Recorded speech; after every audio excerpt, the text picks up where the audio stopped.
बिस्मिल्लाहिर्रहमानिर्रहीम अस्सलामु अलैकुम वरहमतुल्लाहि वबरकातुहू। नाज़रीन, सारी कश्तियां जला दी गई हैं, धमकियां दी जा रही हैं इमरान खान को अपने टाउटों के जरिए भी, मुश्तरिका लोग जो मिलते जुलते हैं उनके जरिए भी, डायरेक्ट इनडायरेक्ट जैसे भी, कि ना सिर्फ तुम्हें ना अहल करवाएंगे बल्कि तुम्हें जेल में भी डालेंगे। ये बाकायदा धमकियां दी गई हैं इमरान खान को। इसके बाद इमरान खान ने कहा है कि जो करना है कर लो, मैं 17 तारीख को ऐलान करने जा रहा हूं। अब एक टेस्ट पाकिस्तान की अवाम का भी आ रहा है। मैं अगली वीडियो में आपको तफसील से बताऊंगा कि कितना सिनिस्टर प्लान है, लेकिन अगर ये कौम इमरान खान को गिरफ्तार होने देती है असेंबलियां टूटने के बाद, तो आपके मुकद्दर में अगले 75 साल भी गुलामी के होंगे, ये याद रखिएगा। किसी गैर आईनी गैर कानूनी काम को मत होने दीजिएगा, यह पाकिस्तानी अवाम की जिम्मेदारी होगी। मैं आपको सुनाता हूं कि इमरान खान ने NRO 2 के हवाले से क्या कहा, कि किसने दिया है, पहले यह सुनते हैं, फिर उसके बाद हम सुनते हैं कि इमरान खान ने पाकिस्तान में जिस तरीके से इमरान खान को मारने की कोशिश की गई, उसकी वजह क्या है और उसका जवाब क्या दिया इमरान खान ने। आपको पता चल जाएगा कि इसके पीछे कौन लोग हैं, और इमरान खान पीछे हटने वाले नहीं हैं। इसके बाद बनाना रिपब्लिक क्या है, यह भी आपको इमरान खान के अपने अल्फाज में सुनवाता हूं, लेकिन पहले आप यह सुने NRO 2 देने वाले ने क्या किया इस मुल्क के साथ, तो ये जरा सुने। और ये अब NRO 2 जनरल बाजवा ने दिया इनको कि ये अब आए हैं सारे पाक होके, और आहिस्ता आहिस्ता इनके सारे करप्शन केसेस खत्म हो रहे हैं, और एक एक यानी कानून बनाए हैं इन्होंने नैब अमेंडमेंट्स में कि एक एक की करप्शन माफ हो रही है। और अफसोस की बात यह है कि सलमान शहबाज वापस आता है, हार पहनाए जाते हैं उसको, और उसके बाद वो पूरी प्रेस कॉन्फ्रेंस करता है कि कितना जुल्म हो गया सलमान शहबाज से। पहले तो यह बताओ सलमान शहबाज कि आपकी रमजान शुगर मिल के अंदर नौकरों के पास 16 अरब रुपए, 1600 करोड़ रुपया कैसे उनके बैंक अकाउंट्स में आ गया था। फिर अगला जवाब दो कि 4 वो मारे गए हैं, 4 आपके गवाह हार्ट अटैक से मरे हैं, और जो इन्वेस्टिगेट कर रहा था डॉक्टर रिजवान वो भी हार्ट अटैक से मरा है। कितनी तकलीफदेह बात है कि इन डाकुओं के केस में जिन्होंने गवाह बनना था उन्हें भी हार्ट अटैक हो जाता है, जो इन्वेस्टिगेट कर रहा होता है ऑफिसर उसे भी हार्ट अटैक हो जाता है, और जो सहाफी इनके केसेस में सबसे ज्यादा काम करता है उसको कीनिया में गोली मार दी जाती है।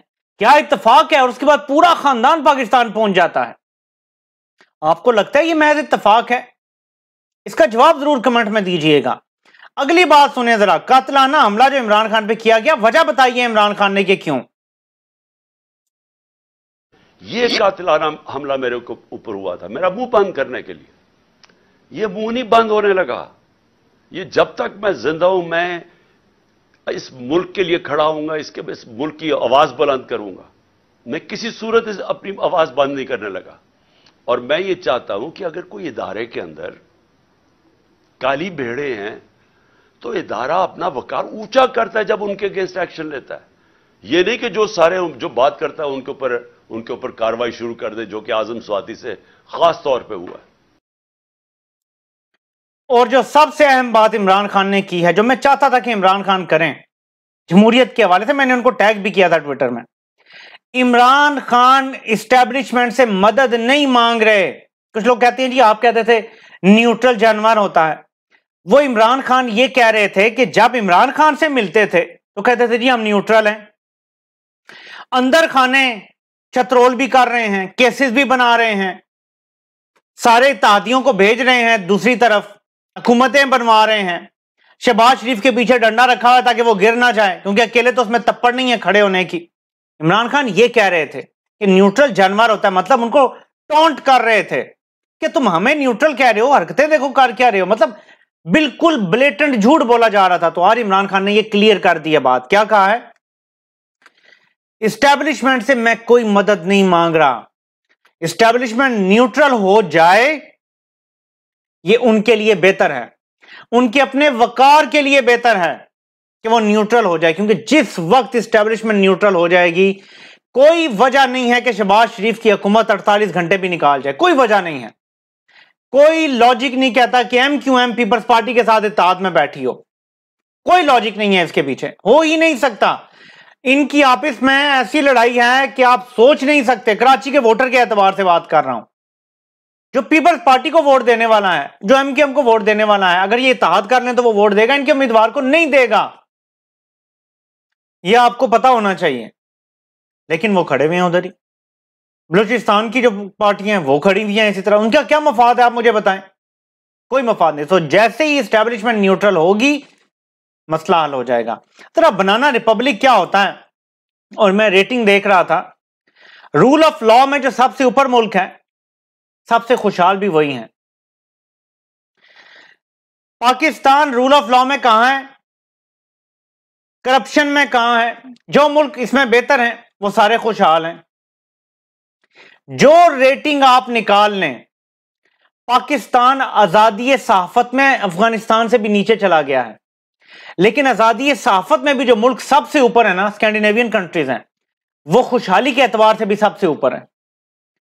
सो ये बड़ी बुनियादी चीजें हैं कि जब आप इंसाफ कायम करेंगे, बोलने की आजादी देंगे, यानी लोगों को डर होगा कि हम गलत काम करेंगे तो लोग बोलेंगे, आवाज उठाएंगे। यहां तो किसी को डर नहीं है ना, जो बोलता है उसे डाल देते हैं जेल में, उसे नंगा करते हैं, मारते हैं, उसकी फैमिली को हरास करते हैं। यहां सब कुछ होता है, कत्ल कर दिया जाते हैं लोग।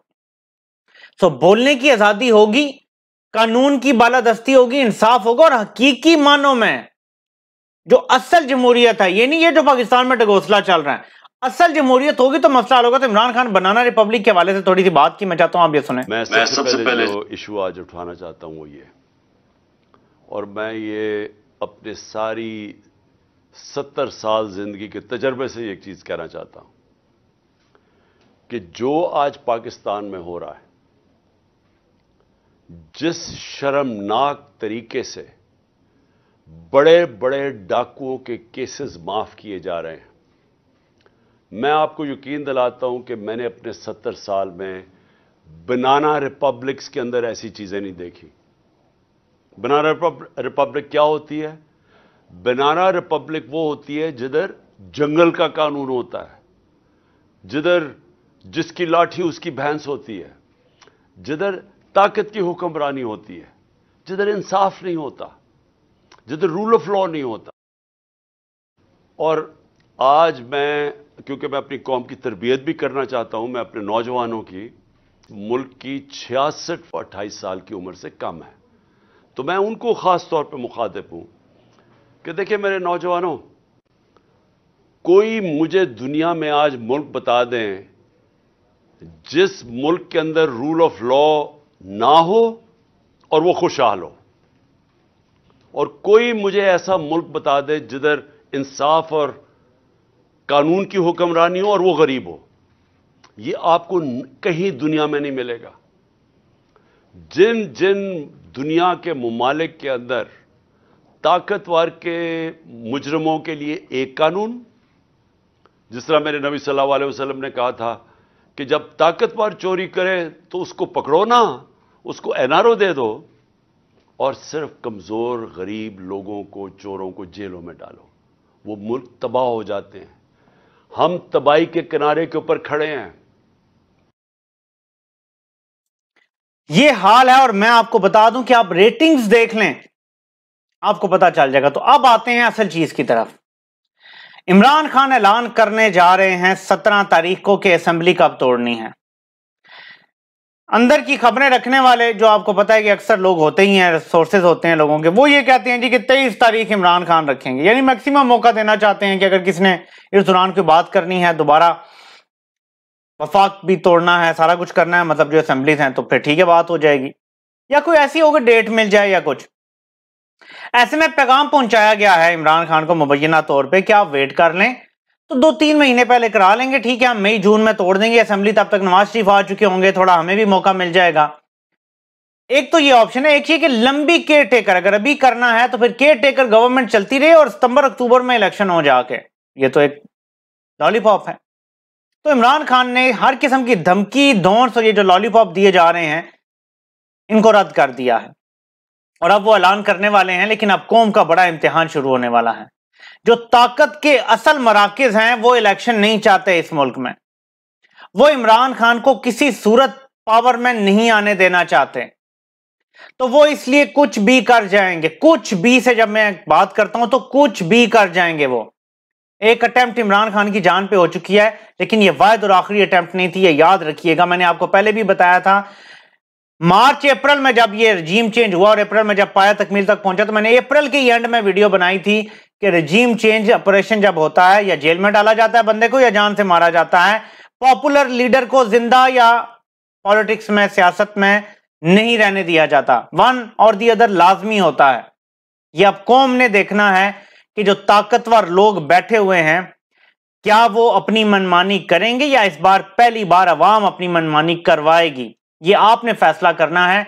जब इमरान खान को गोली लगी थी तो आपके पास मौका था, तब आप सारे ताकत के अवानों को जाके चैलेंज करते, सड़कें बंद करके बैठ जाते, तो यकीन माने मुल्क तब्दील हो जाता। एक और मौका आपको शायद मिलेगा, क्योंकि जब इमरान खान असेंबली तोड़ेंगे तो ये ताकतवर लोग बाज आने वाले नहीं हैं। ये इमरान खान को गिरफ्तार करना, नाअहल करवाना और इन सब कोशिशों को वो कोशिश करेंगे कि इनको रास्ते से हटाया जाए। आपका जो रिस्पॉन्स होगा, जो रद्द-ए-अमल होगा, वो बताएगा कि पाकिस्तान ने आगे किस तरफ जाना है। मैं आपको बार बार एक बात बताता था, पॉलिटिकल जो लीडर होता है उसके पास टैंक, तोपे, मिसाइल नहीं होते, उसके पास अवाम होती है, अवामी ताकत होती है। आपके नंबर्स मैटर करते हैं, आप कैसे बिहेव करते हैं ये मैटर करता है। आप इमरान खान का एटम बम है, आप इमरान खान का मिसाइल है, आपने वो ताकत देनी है, तब ये जाके जो मूवमेंट है वो कामयाब होगी। वरना ताकतवर लोग तो तुले बैठे हैं इमरान खान को रास्ते से हटाने के लिए। ये मैं आपको कंफर्म और 100% बात बता रहा हूं, वो पीछे हटने के लिए तैयार नहीं है। फैसला आपने करना है। आपसे इंशाल्लाह फिर मुलाकात होती है। अल्लाह पाक आप सबका हामी नासिर हो। आप सबके सुनने का बहुत बहुत शुक्रिया।